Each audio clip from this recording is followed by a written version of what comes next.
Ali Başkomandanın emrin gözleri, Ali Başkomandanın emrin gözleri, Qəhrəman əskəri alperənləri, Qəhrəman əskəri alperənləri, yurtları düşməndən azad edərik, yurtları düşməndən azad edərik, vətənin uğrunda candan keçərik.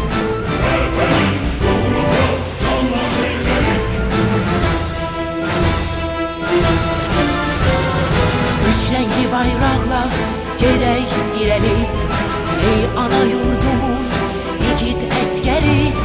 Halal olsun sənə südü ananın, yaşasın hər zaman Azərbaycanın. Düşmən gülləsinə sinə gələrik, biz sənə hər zaman ana deyərik. Ey mənim vətənim Azərbaycanım, qurbandır, qurbandır sənə bu canım. Qurbandır, qurbandır sənə bu canım.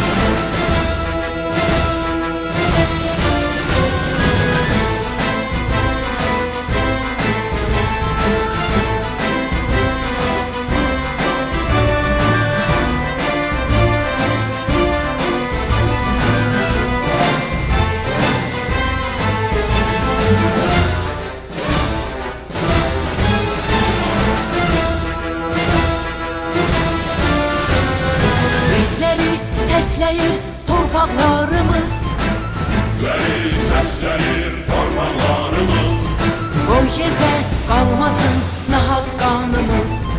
bu yerdə qalmasın nahaq qanımız. Şəhid oldu neçə qardaşlarımız, Şəhid oldu neçə qardaşlarımız, hər zaman fədadır sənə canımız.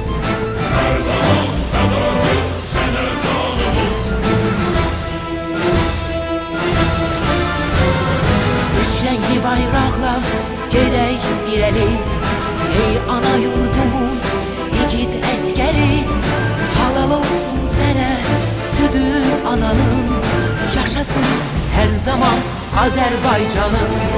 Düşmən gülləsinə sinə gələrik, biz sənə hər zaman ana deyərik. Ey mənim